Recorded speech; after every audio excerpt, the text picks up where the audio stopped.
They said the land was dead, that nothing could grow there again, not crops, not dreams, not even second chances.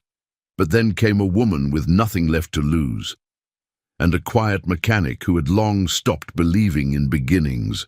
What they planted together wasn't just seeds, it was faith, faith that the soil could heal, and so could they. But when neighbors laughed and storms rolled in, would kindness and grit be enough to bring a forgotten farm and two broken hearts back to life? If stories of hope, quiet strength, and second chances speak to something in your soul, you're in the right place. Make sure to subscribe to the channel so you don't miss the rest of this heartwarming journey.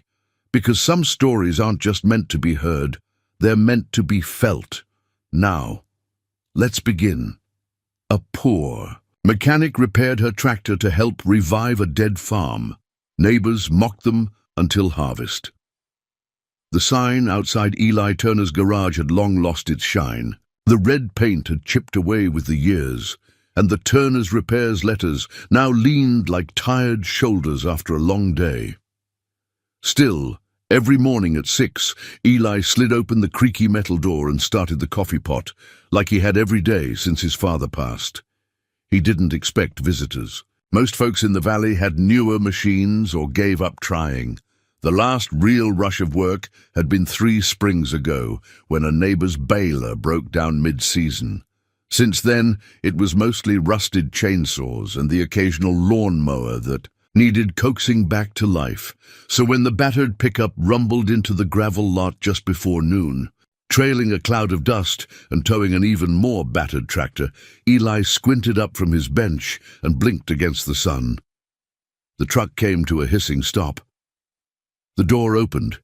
A woman stepped out, brown hair tied in a loose bun, denim jacket, faded at the shoulders, boots caked with travel and something heavier. She moved with purpose, but her eyes carried the weariness of someone who'd been carrying too much for too long. "Hi," she said, voice firm but cautious. "You Eli?" He nodded, wiping his hands on a rag. "That's me." "I'm Rachel. Moore. I just moved into the old Crane farm, up the road." Eli's eyebrows lifted. The Crane place had been deadland for years, nothing but dust and dried-up irrigation lines. She followed his glance. "Yeah, everyone says I'm crazy." He gave a slight shrug. "Most good things start that way." A ghost of a smile tugged at her lips. She gestured toward the relic behind her. "The tractor came with the place. Doesn't run, won't even cough. I was told you're the only one around who might have a shot." Eli walked past her and gave the machine a slow circle. The engine was seized, the tires were cracked, and rust had eaten its way through half the frame. He whistled low. Rachel stood behind him, arms folded like a shield. "I don't have much money," she said quickly, "but if you could just look at it, I could pay a little now, more later, or work it off." Eli didn't answer right away. He crouched beside the engine and ran his fingers along the dented housing like a doctor feeling for a pulse. "Won't be easy," he muttered. "She's been neglected." "Haven't we all?" Rachel said too quickly, then looked away. That was when Eli looked at her for real, not just the boots and jacket and chapped hands, but the woman herself. There was grit there, and something else, something aching and brave. He stood. "Leave it here. I'll take a look." Relief flooded her face, then hesitation. "You're sure?" He gave a single nod. "I've worked on worse, and the coffee's free if you want to wait a while." She blinked, as if unsure whether it was an offer or a joke. "I could use a minute out of the sun." Inside the garage, the smell of motor oil, old wood, and fresh coffee mingled in a strangely comforting mix. Rachel sat on a stool by the workbench, watching Eli as he laid out tools with practiced ease. "You work alone?" she asked. He nodded. "Been that way a long time." "Family. Used to be," he said simply. The wrench slipped once in his grip, catching the edge of his knuckle. He didn't flinch, just wiped the blood on a rag and kept going. Outside, the wind kicked up, rattling the tin roof. Rachel sipped the coffee he poured her and looked around. The place was worn but neat, loved in the way old barns were loved, not polished but understood. "What made you take on the Crane place?" Eli asked, not looking up. She set the mug down gently. "It was left to me. My father owned it. We hadn't spoken in years." He gave a slow nod, as if he already understood. "I needed a place," she added. "A fresh start. For me. And my son." Eli finally met her eyes. "How?" "Old 8. He's staying with my sister until I get things settled." They didn't speak for a while after that. Just the clink of tools and the hum of an old radio playing somewhere in the background. By the time the sun had moved past the roofline, Eli wiped sweat from his brow and stepped back from the machine. "Try it now." Rachel looked at him, startled. "What?" "The ignition. Try it." She climbed into the seat, hesitant, turned the key. At first nothing, then a click, then a cough, then the deep, gravelly growl of an engine that remembered how to live. Rachel stared ahead, stunned. Her hands trembled on the steering wheel.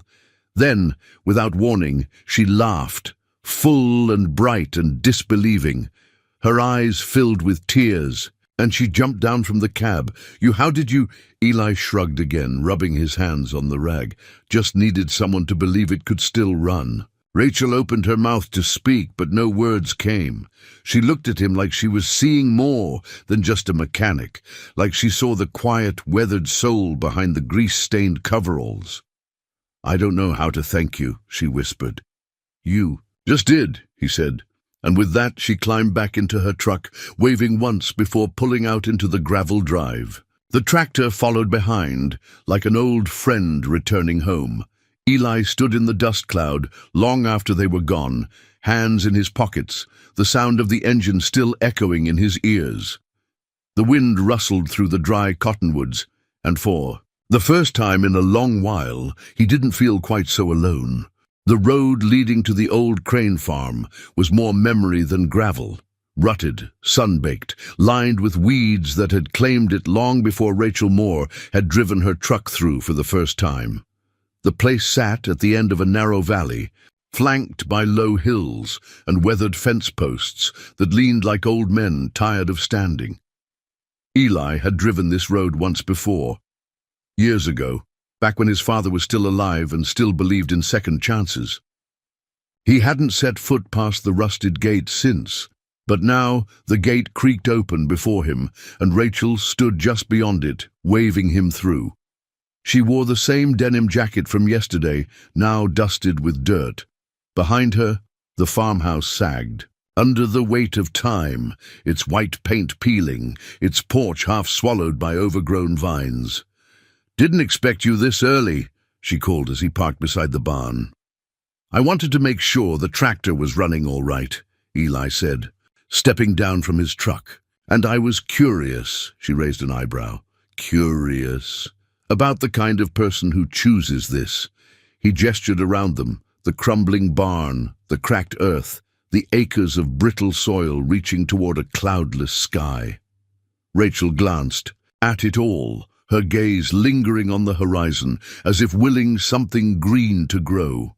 "Everyone says it's dead land," she said, "but it wasn't always." Eli followed her as she walked toward the barn. Inside, the smell of rot and hay drifted up like old ghosts. A few tools hung crooked on rusted nails. Cobwebs bridged the rafters. Dust clung to everything. "I used to visit when I was little," Rachel said, her voice softer here.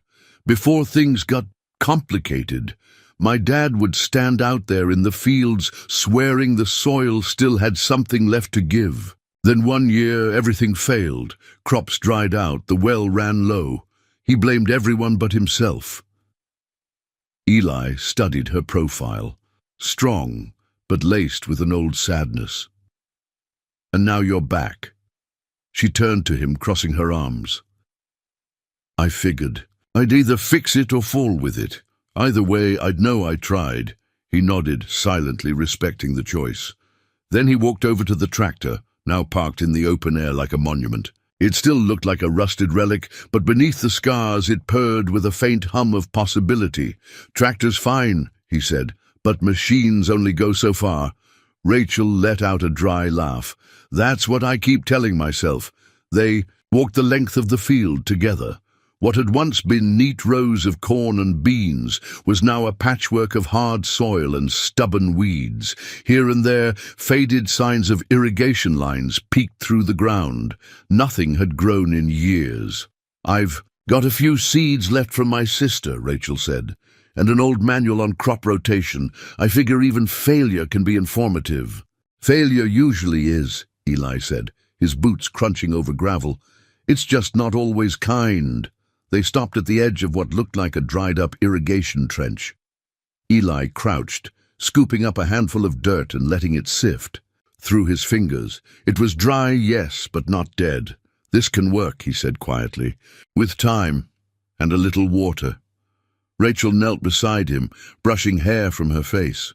"I thought maybe you'd say I was wasting mine." "I've wasted more time doing nothing," he said, standing. This at least feels honest." There was a pause. Then, as if the weight of the moment was too much, she smiled faintly. "You ever farmed, Eli?" "Once," he said. "With my father. Just a few rows of tomatoes behind the shop. But I remember the feeling when they came in, like we'd managed to cheat the world for a minute." Rachel nodded. "That's what I want. Just one honest season."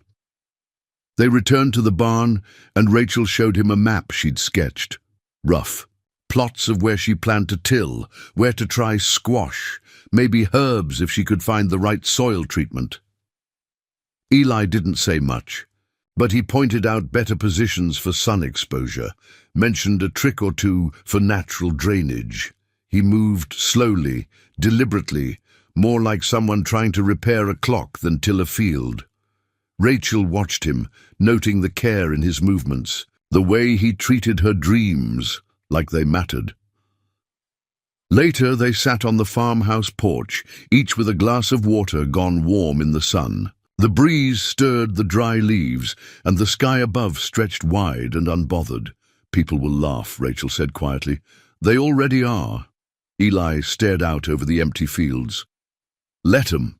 You don't mind being the butt of the joke?" "I've been that for years," he said, "but I'd rather be laughed at for trying than pitied for sitting still." She looked at him differently then, not just as the mechanic who'd fixed her tractor, but as someone who might just understand what it felt like to stand in a ruin and still see a home. The sun dipped low, casting long shadows across the porch. Rachel leaned back in her chair, eyes closed for just a moment. "You ever think," she murmured, "that maybe the land isn't the only thing that needs reviving?" Eli didn't answer, but he stayed a little longer that evening, and for the first time in a long time, Rachel didn't feel entirely alone.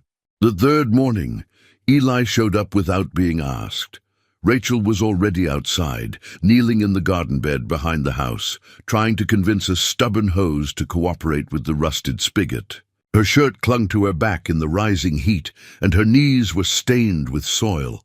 When she looked up, Eli was standing by his truck, a coil of new hose slung over one shoulder. "I figured yours might be older than the house," he said. Setting it down, Rachel blinked. "How'd you even know?" "I didn't, just a hunch." She stared at the new hose, then back at him. "I can't pay you for that. Didn't ask you to." Rachel exhaled slowly, biting back the instinct to argue. "You do this for everyone?" "No," he said without hesitation, then added, "just the ones who show up and fight the dirt." She laughed despite herself. "Well, there's a compliment, hidden in there somewhere." They worked in silence for a while, Eli replacing the old spigot with a newer fitting, Rachel digging rows with a short-handled hoe that had seen better decades. By mid-morning, sweat glistened on their foreheads, and the sun beat down like it had something to prove. Eli paused to sip from a water jug. "You're not easing into this, are you?" Rachel wiped her brow. "I don't really know how to ease into things. It's always been jump or don't." He glanced at the uneven rows she was carving into the hard ground. They weren't perfect, but they were honest. "What are you planting?" he asked. "Beans, mostly. Some squash, a few tomatoes, whatever seeds I could find that weren't $10 a packet. You'll want to rotate next season. I'll be lucky if there is a next season." Eli didn't answer. Instead, he knelt beside her, pressed his thumb into the soil. "Still dry underneath, you'll want to soak it deep today, early morning and again before sunset." Rachel nodded, absorbing the advice like gospel. She was good at listening, one of the quiet traits that made Eli feel oddly at ease around her. Just before noon, as they laid compost along the rows, the sound of a truck engine echoed down the drive. Rachel stood, brushing her hands on her jeans as the vehicle slowed near the gate. It was an old Ford, blue paint faded and dented, with two men inside, local boys. One of them leaned out the window, grinning. "You planting a garden or digging a grave out there, Miss Moore?" Rachel didn't respond. "You know that land won't grow nothing but weeds," the other added. "My uncle tried. Ended up selling it for scrap." Eli stood beside Rachel now, hands loose at his sides, face unreadable. "You boys need something?" he asked, voice calm. They looked at him, took in the quiet mechanic with his grease-stained shirt and lined face, and hesitated. "No harm meant," the driver mumbled, tapping the side of the truck. "Just wondering. If y'all need a reality check." Then they drove off in a blur of laughter and dust. Rachel stood still for a long moment, her face a mixture of anger and shame. Eli said nothing. Instead, he walked back to the row, picked up the hoe, and began. "Working again." She watched him. "You don't even flinch," she said. "I've been called worse. Don't you ever want to scream at them?" He paused, looked up at her. "What for? Noise never grew anything. Work might." Her chest tightened, not from the insult, but from how familiar the feeling was. That sick twist of doubt after someone held up a mirror to your hope and called it foolish. "I thought I was ready for this," she said quietly. "But some days I feel like a kid dressing up in overalls, playing pretend." Eli straightened, rested the hoe on his shoulder. "Everyone's pretending, Rachel. Some of us just stick with it long enough for it to look real." She laughed softly, a dry, bitter sound, then sighed. "You ever think I'm crazy for trying this?" "All the time," he said with a straight face. "But I admire it." She blinked at him. "You admire crazy? I admire people who plant seeds in dust. Takes guts." They worked until the sun dropped low, golden light softening the edges of the broken barn and the crooked fence posts. Together, they lined the garden rows with straw to hold in moisture. It wasn't much, a dozen rows, give or take, but it was something. At the end of the day, Rachel poured 2 glasses of lemonade and joined Eli on the front porch. The air was still warm, but not harsh. A breeze danced through the fields, tugging gently at the dry grass. "I haven't had help like this in a long time," she said, her voice quiet. "I haven't given it in a while either," he replied. They sat in silence, watching the sun sink behind the hills, casting long shadows over the land that had once been written off as lost. But it didn't feel lost now. It felt waiting. Rachel turned to him. "Why are you really doing this, Eli?"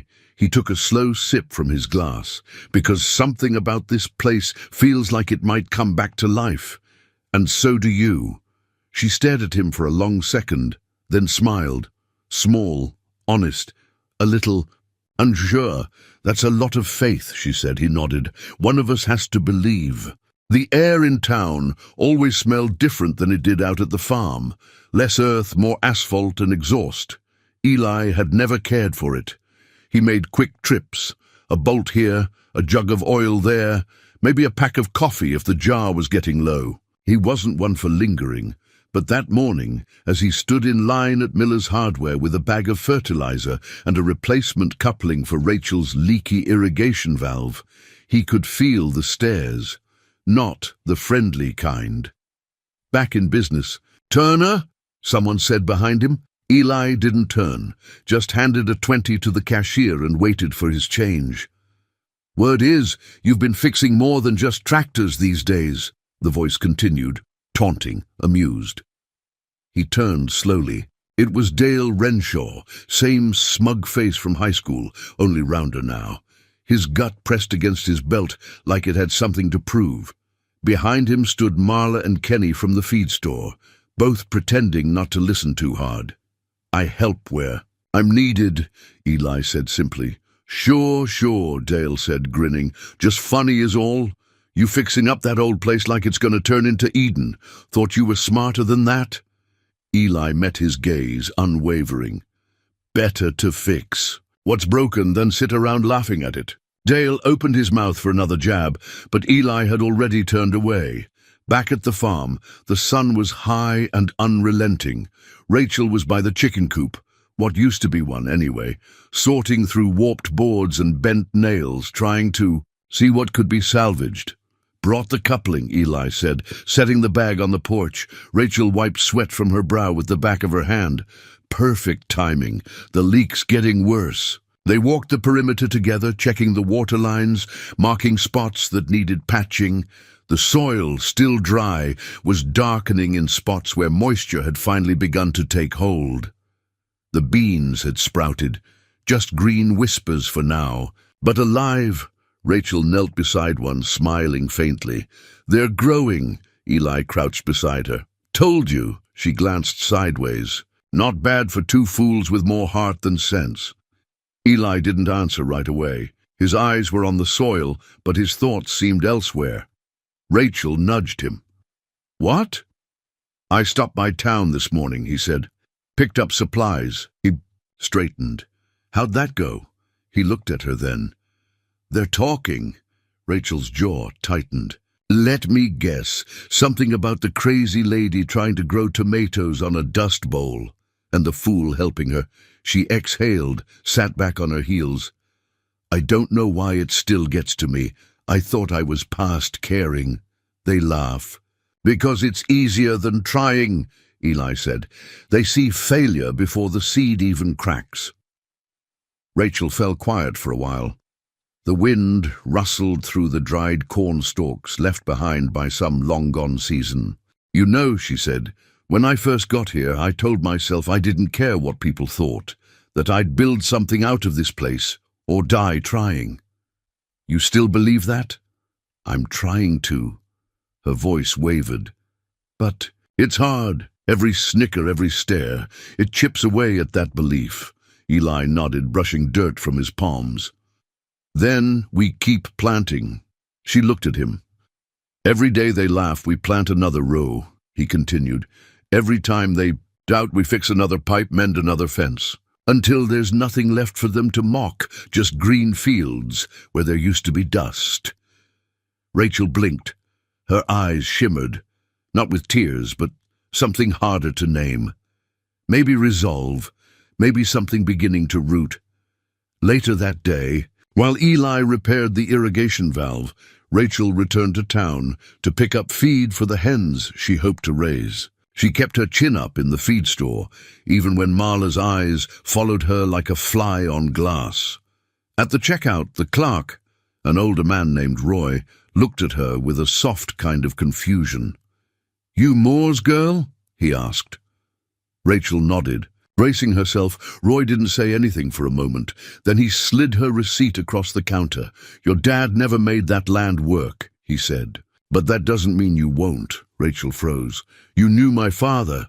We all did. Hard man, proud, but you're not him." She left the store with the feed and a strange flutter in her chest. Not quite hope, but not despair either. Back at the farm, the sun was beginning to set. Eli had finished with the valve and was refilling the water tank with a quiet diligence that had come to feel like home. Rachel handed him a cold bottle of lemonade. "Roy at the feed store said I'm not my father."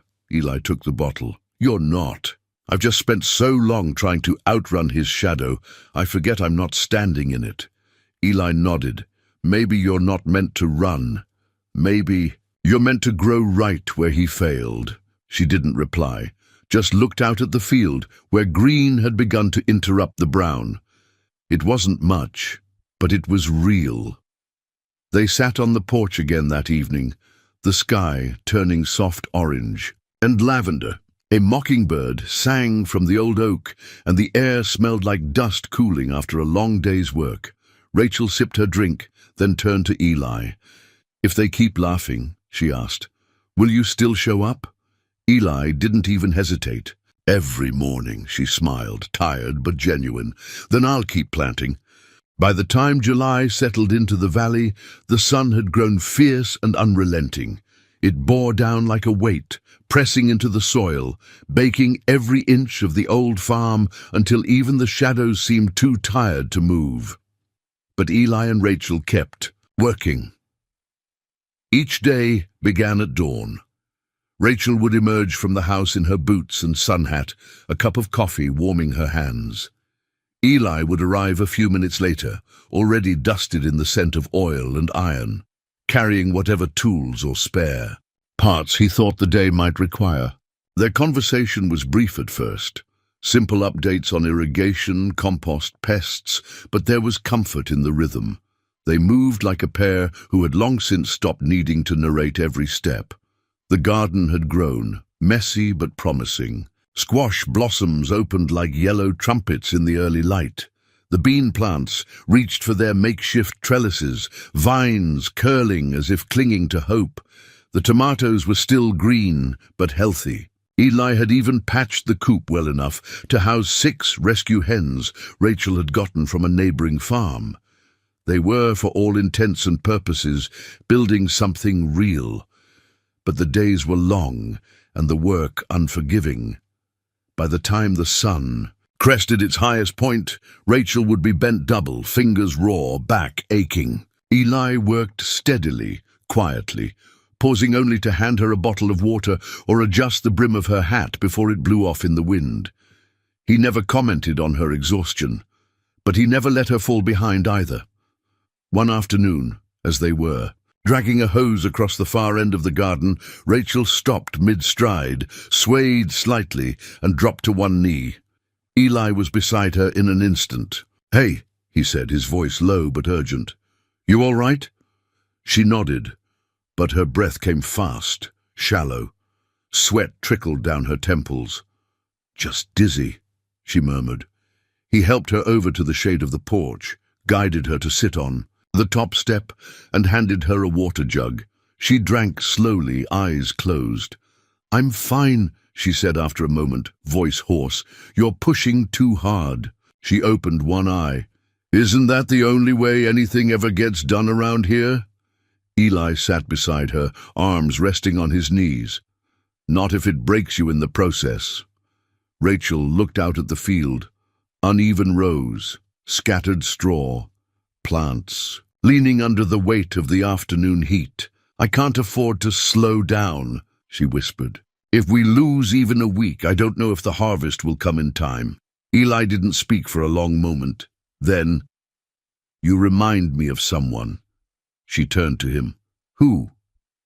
"My wife, Claire." The name came out gently, like a leaf falling from a tree.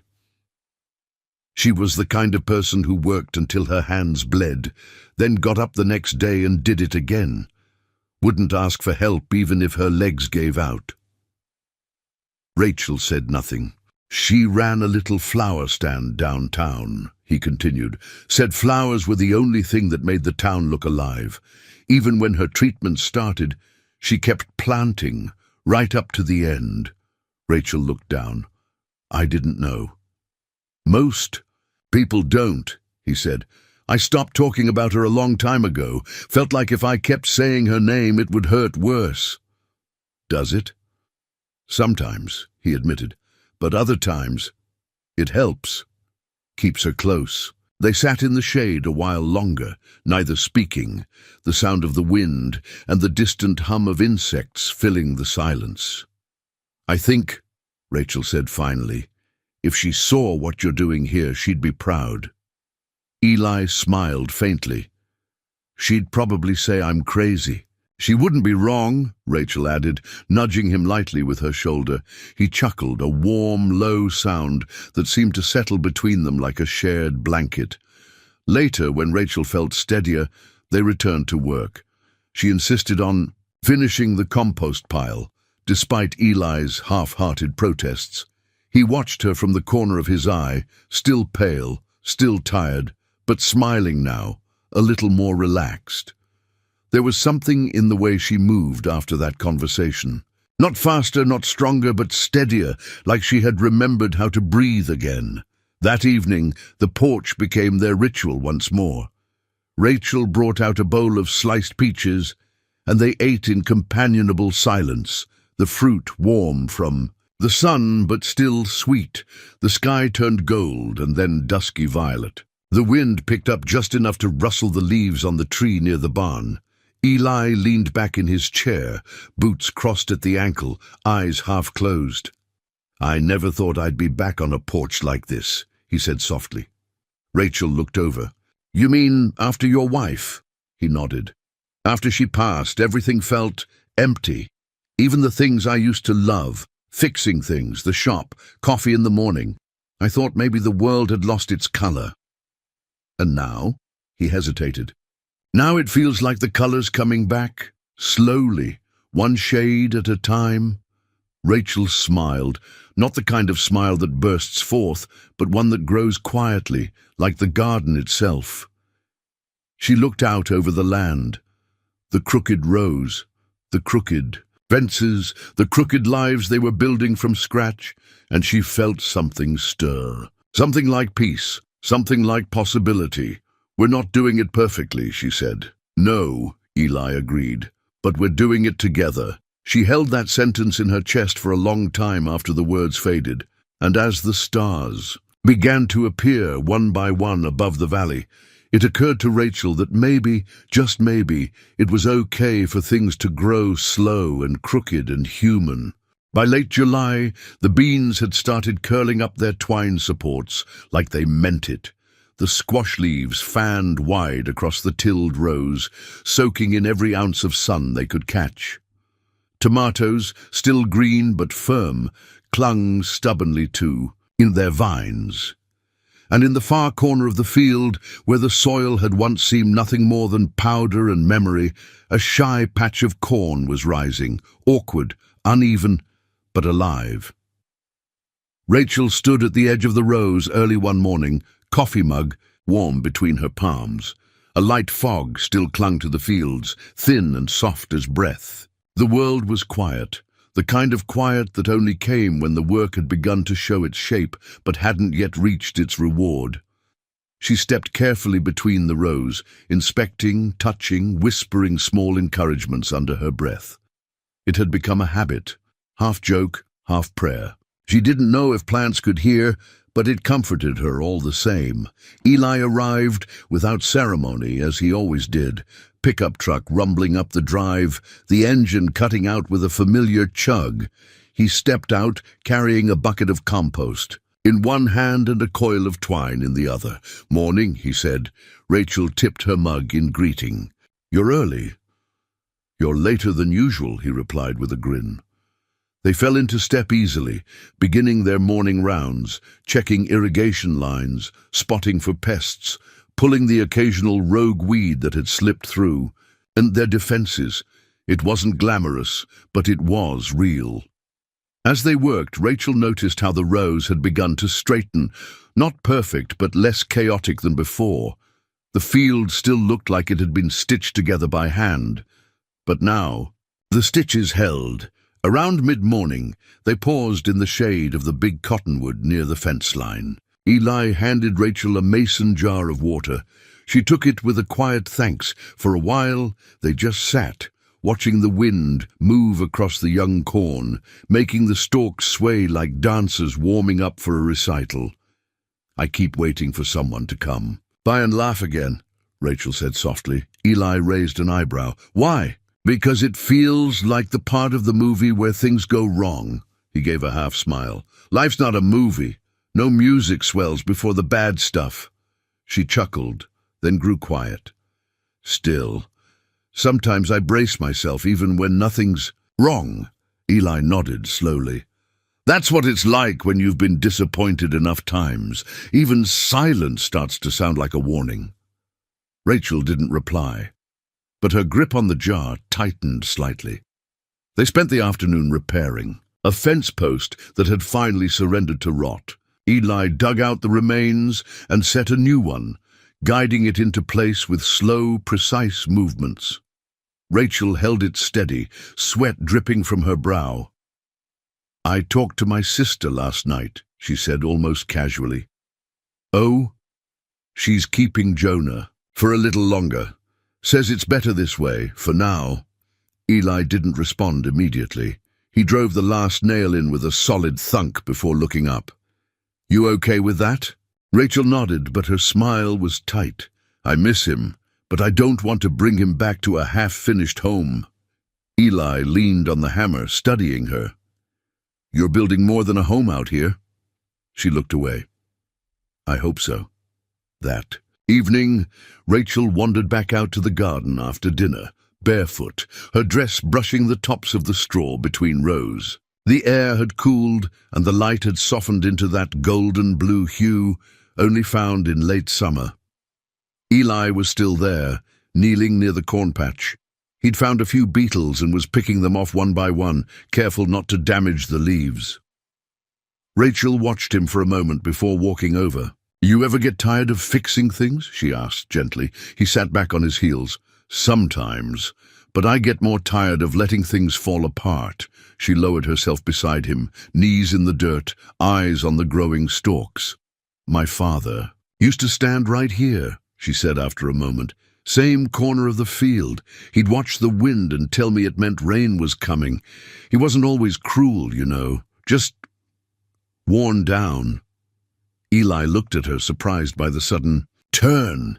He believed in this land once, she continued, but every season that failed chipped away at him, until there wasn't much left but bitterness. She reached down and plucked a single leaf from the cornstalk, turning it in her hands like a memory. I used to wonder if it was the land that cursed him, she said. But now I think he just stopped believing too soon. Eli didn't speak. For a long while, the light slipped lower, casting long shadows over the field. I see you, Rachel, he said quietly. Working this land, not giving up when it laughs in your face. That's the difference. She looked at him, eyes wide. You're not your father, he added. You don't run, you dig in. Her breath caught slightly and she looked down, blinking hard. The moment stretched. Then, without thinking, Rachel reached out and rested, her dirt-smudged hand gently over Eli's.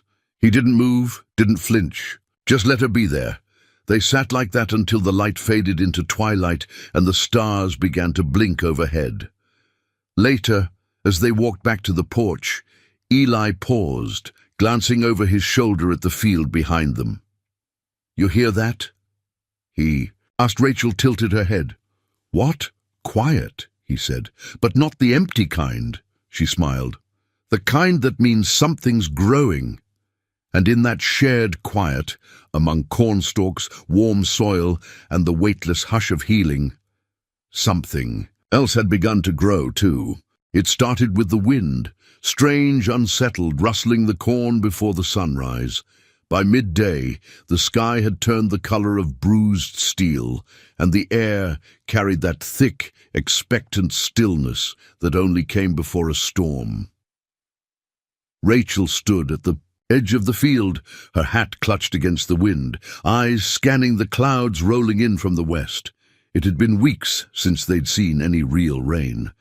The soil was desperate, the plants thirsty, but storms like this didn't water, they wrecked. Eli arrived just after noon. No smile, no small talk, just a glance at the sky and a clipped, "We need to cover what we can." They worked without speaking, urgency sharpening every movement.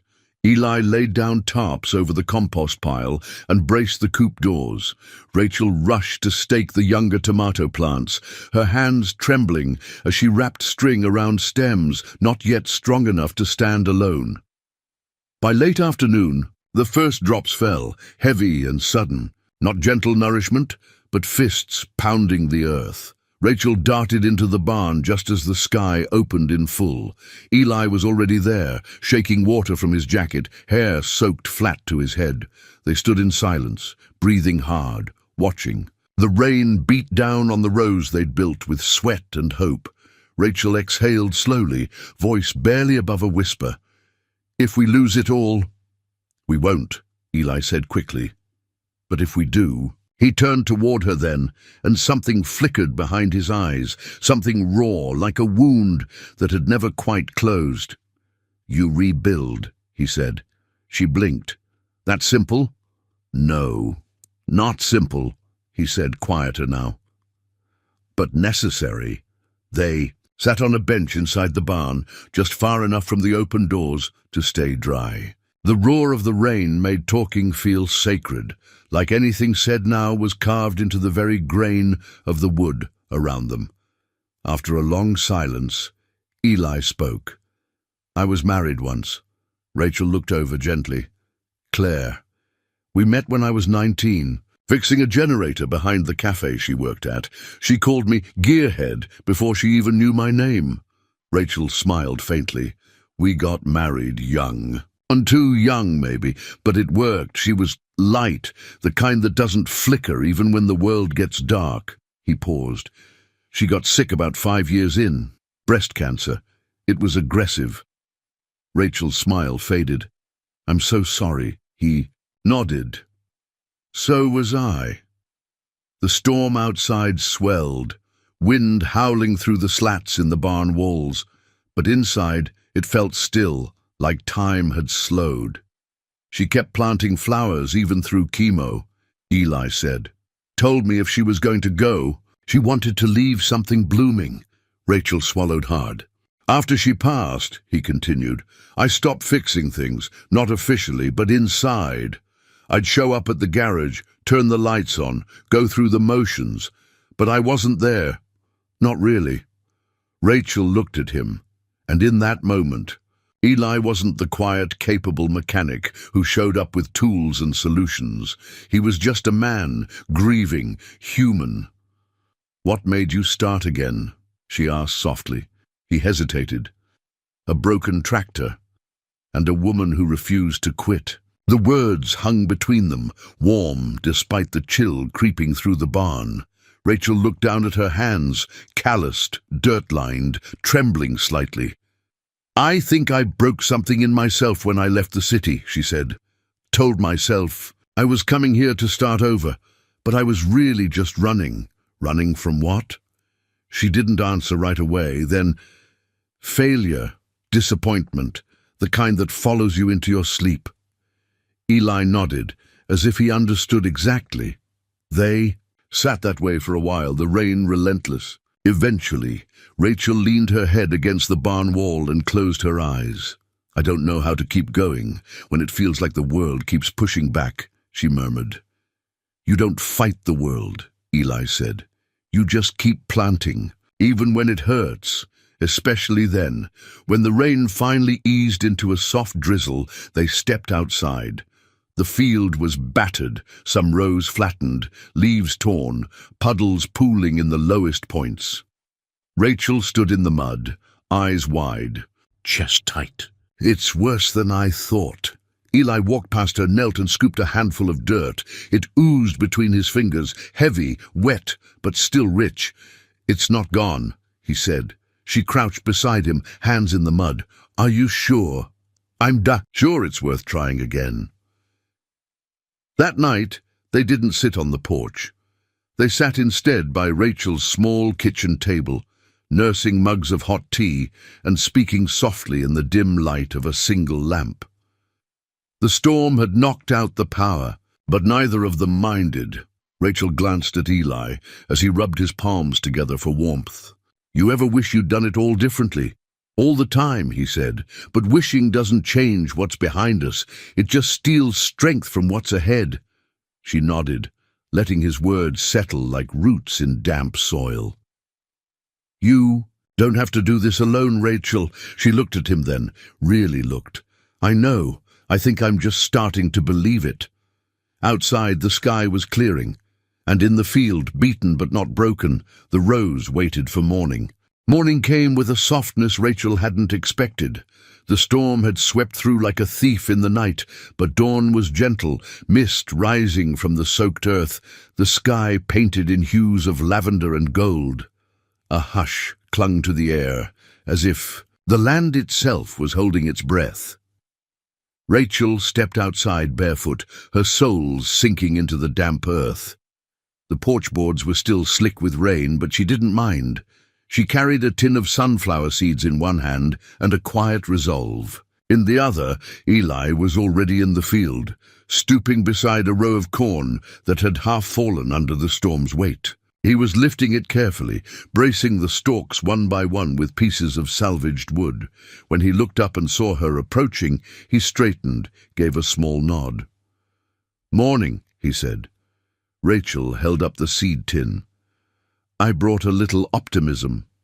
He raised an eyebrow. "Sunflowers," she explained. "Figured if they can grow facing the sun, maybe we can too." A rare smile flickered across Eli's face. "You always talk like that?" she shrugged. "Only when I'm scared." They walked together to the far edge of the field, the spot where the soil had fared best. The beans had survived, bruised but intact. The tomatoes had lost a few vines, and the corn, well, time would tell, but it wasn't a total loss. That meant everything. Rachel knelt and began poking holes in the soil with her finger, dropping one sunflower seed at a time. Eli watched her for a while, then crouched beside her, mimicking her movements. "You plant these before?" he asked.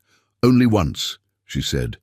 "When I was 17, behind a crappy apartment in Chicago. They never bloomed. Why not?" "I forgot to water them," he chuckled. That would do it. They worked in silence for a stretch, the rhythm of planting oddly comforting. The sun warmed their backs, the ground beneath them rich with new moisture. After a while, Rachel sat, back on her heels. "This land, it's teaching me how to stay." Eli looked at her. "Stay? I've always been the leaving kind. When things got hard, when people let me down, when I let myself down. You think staying is always better?" "I think it's harder, but maybe more honest." He nodded slowly. "My dad used to say, anyone can leave. Takes guts to tend. Something that might not bloom." Rachel smiled softly. "He sounds like a man who understood broken things." "He did," Eli said, "especially people." They moved on to the next patch, this time working together without a word. Every few feet, they paused to replant a tomato vine or reinforce a row with fresh mulch. It wasn't glamorous, but it felt sacred, like they were honoring something bigger than themselves. Later that afternoon, Rachel returned from the shed carrying 2 mismatched chairs and a weathered table. She set them up on the edge of the field, overlooking the rows they'd built, repaired, and now reseeded. "For breaks," she said. Eli raised an eyebrow. "Since when do we take breaks?" "Since now." He sat without protest. Rachel poured them both glasses of lemonade from a chipped pitcher and sat across from him. The wind played softly through the young cornstalks. The scent of wet earth lingered. "You know what I miss?" she asked, gazing out across the field. "What's that?" "Laughter. The kind that comes out of nowhere. Not forced, not nervous. Just pure." Eli nodded, quiet for a beat. "Claire used to laugh like that, said it was how she watered her soul." Rachel chuckled. "She sounds like someone I would have liked." "You would have," he said. "She didn't let fear boss her around." Rachel looked down at her glass. "I've let fear lead me for years, maybe longer than I even realized." He tilted his head. "And now?" She met his gaze. "Now I think I'm learning how to plant through it." Eli reached into the bucket by his chair and pulled out a small trowel. "Then I think you're going to be just fine."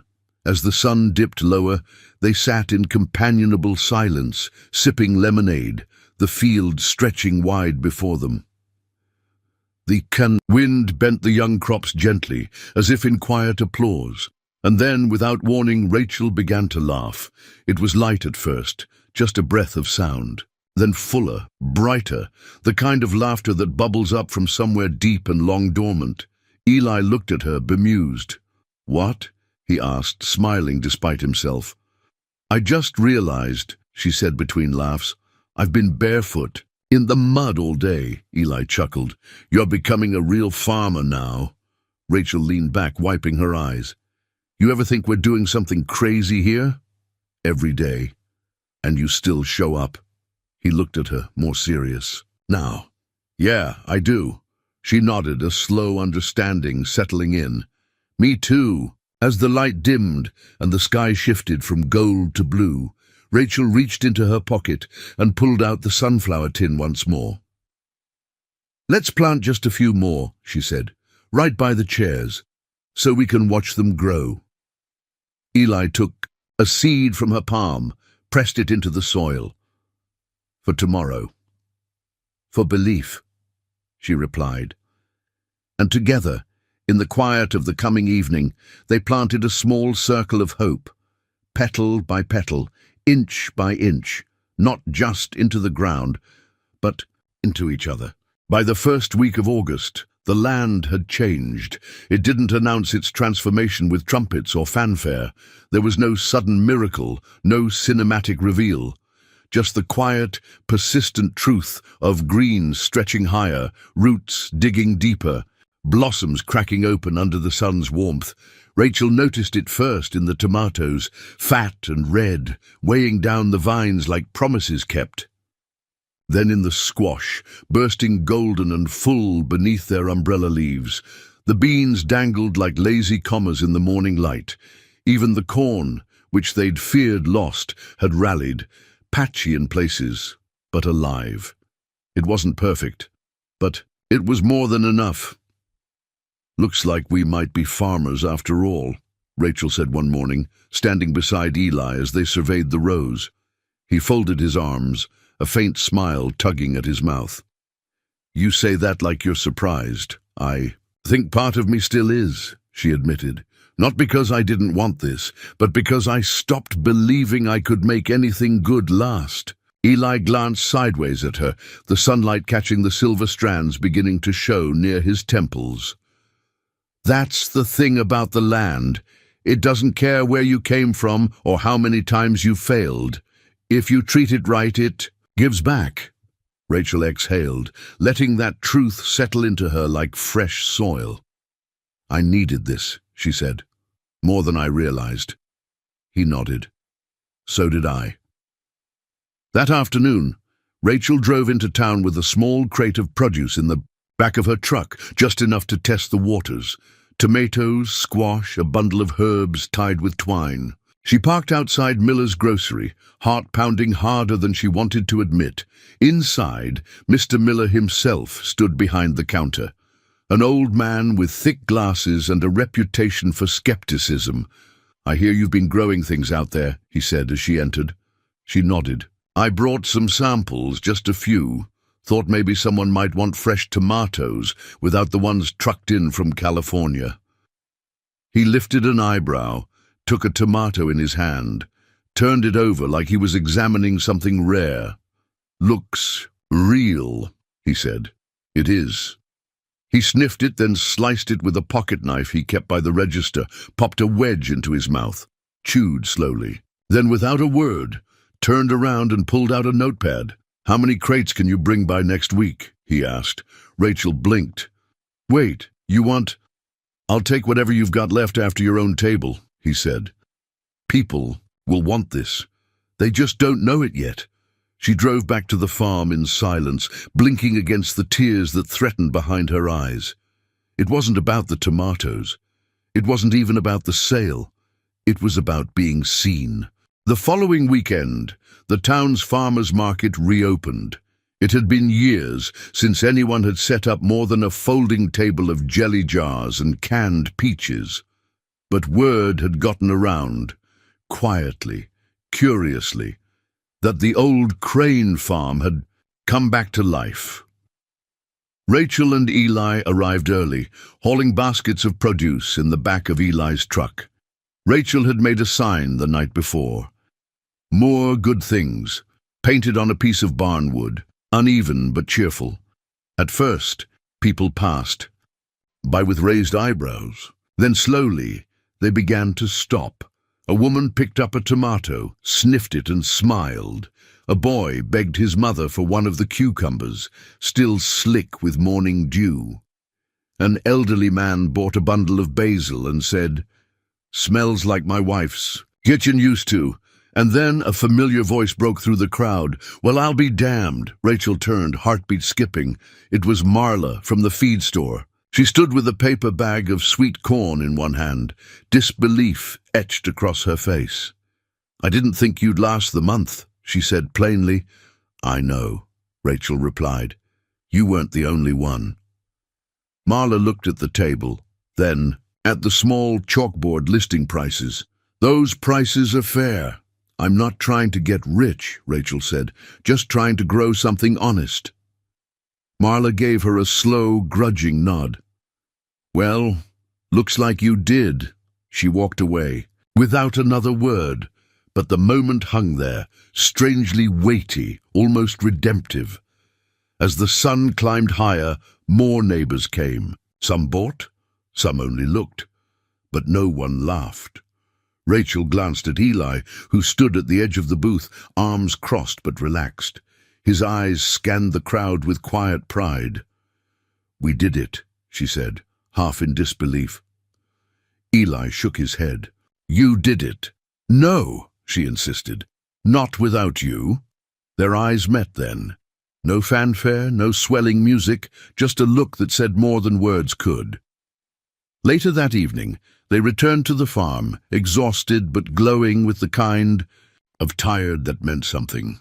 As they unpacked what little produce remained, Rachel paused beside the patch of sunflowers they'd planted by the chairs. They were blooming. She called Eli over, and together they stood before them. Tall, golden faces turned toward the fading. "Son, I almost didn't plant these," she said. "Thought they were too late, too fragile." "But here they are," Eli replied, facing the light. They sat in the chairs as twilight settled over the valley, the sunflowers rustling behind them like applause. Rachel leaned back, closed her eyes. "Do you ever think we were meant to fail a few times, just so we could understand what it means to keep going?" Eli nodded slowly. "Every row we planted was a kind of faith. Every one that bloomed, a kind of grace." She smiled. "What do you think's next?" He looked at her, and this time he didn't look away. "Whatever it is, I'm not going anywhere." Rachel didn't answer. She just reached across the space between them and took his hand. And in the hush of that summer evening, with the earth blooming quietly beneath them, everything felt just right. The harvest moon rose full and golden over the valley, casting long shadows across the ripened rows. It had been a good week. The market table was nearly empty by noon each Saturday, and Rachel had started receiving handwritten notes tucked into baskets. "More of those cucumbers, please," or "Your tomatoes taste like my childhood."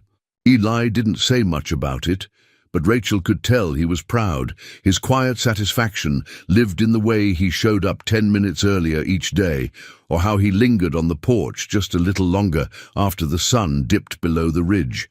But that evening, as they shelled beans together on the porch, 2 baskets between them, a breeze carrying the scent of warm earth, Rachel seemed quieter than usual.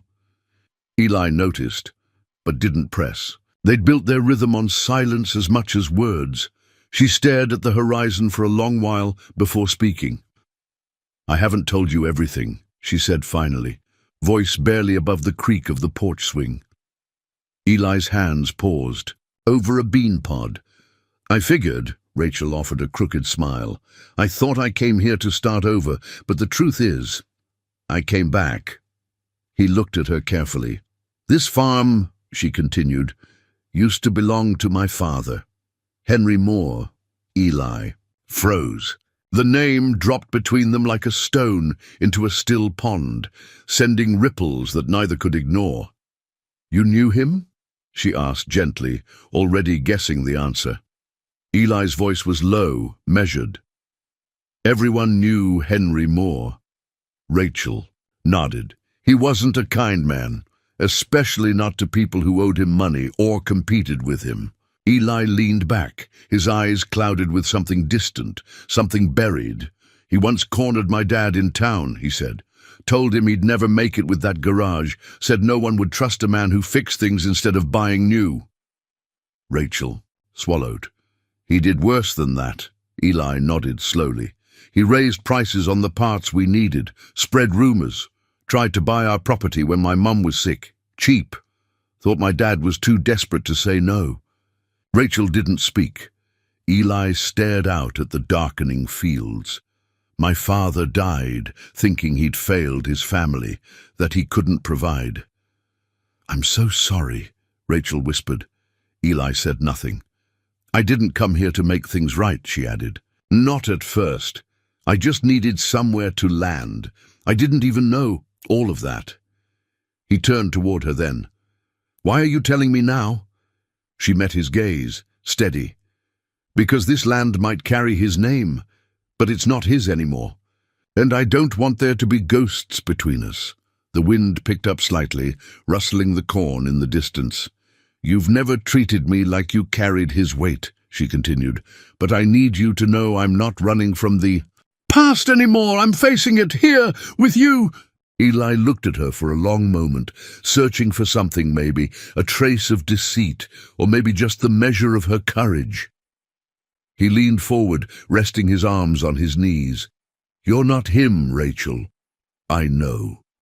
But carrying his name doesn't mean you have to carry his guilt. She let out a shaky breath, as though she'd been holding it for years. I think, Eli added, you've already started rewriting what that name means. Rachel smiled, a tear slipping down her cheek. I hope so. They sat together in the quiet, the evening folding around them like a warm blanket. A cricket chirped somewhere near the barn.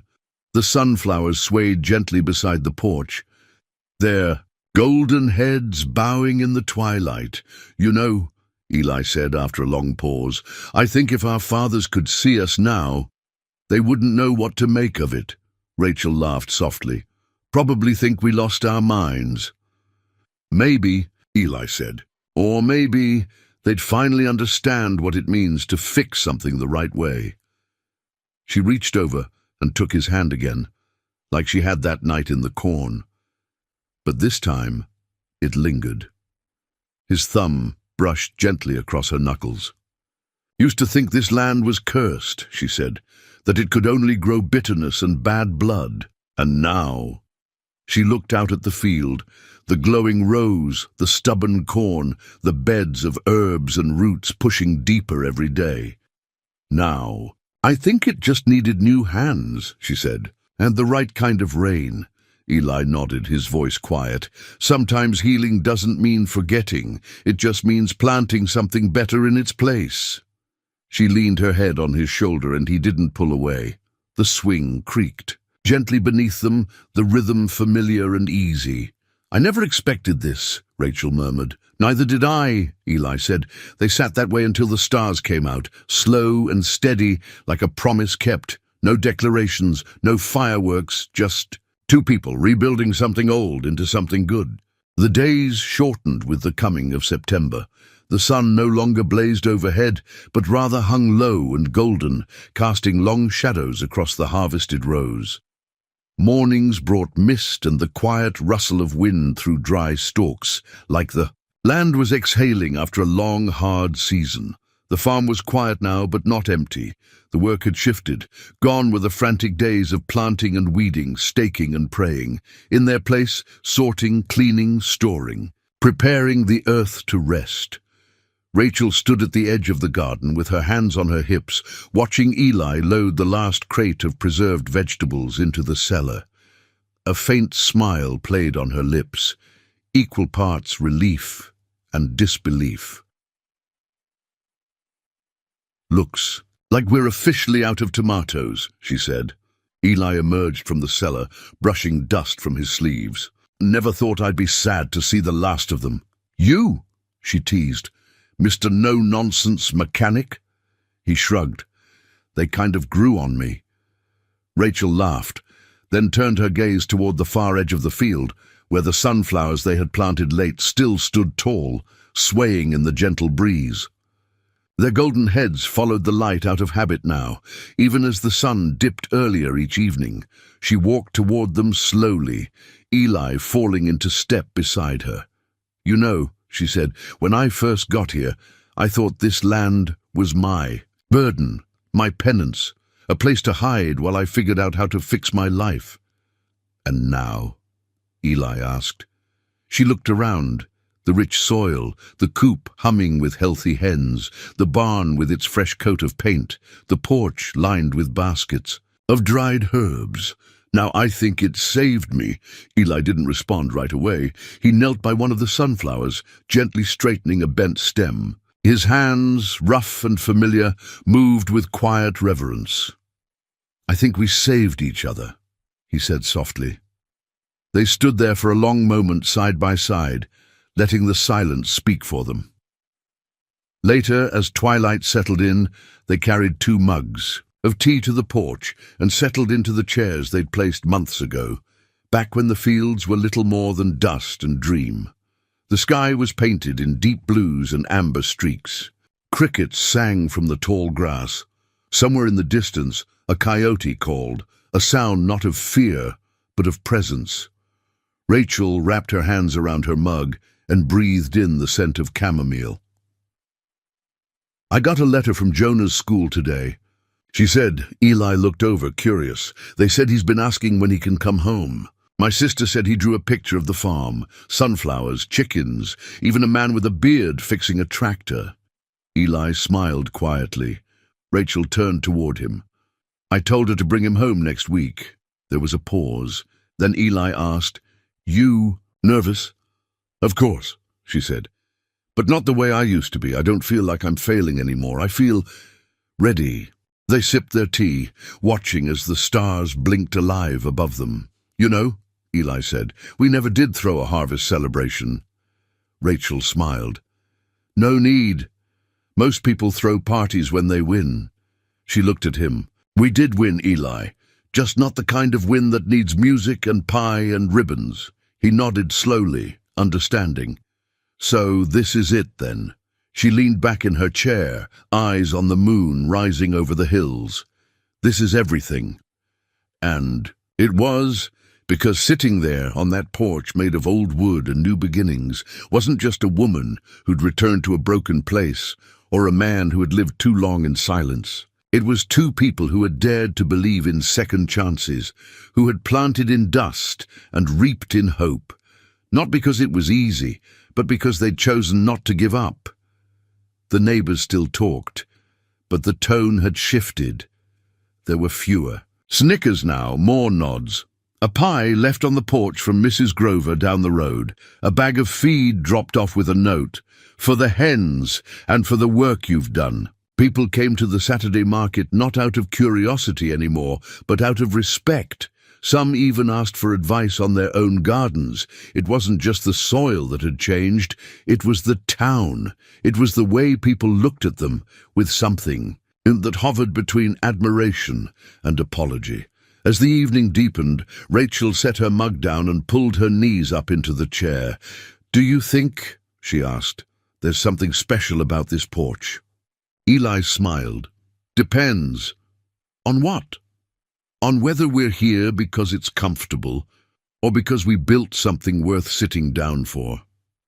She leaned over, rested her head on his shoulder. "I think it's both," she whispered. They stayed that way until the stars scattered wide and the tea cooled in their mugs, and the night wrapped around them like a quilt hand-stitched by grace. No wedding bells, no big declarations, just 2 chairs, a porch, a promise, and the soft, steady peace of a harvest well-earned, not just from the land, but from the long, patient work of healing.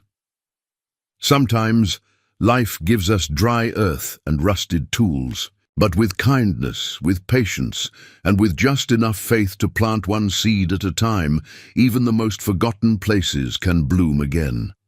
And in the quiet, when the sun finally sets, we may find that the greatest harvest is not what grows from the ground, but what blossoms in the heart. Where are you watching from? I'd love to know where this story found you, whether you're in a small town like ours, a big city, or somewhere in between.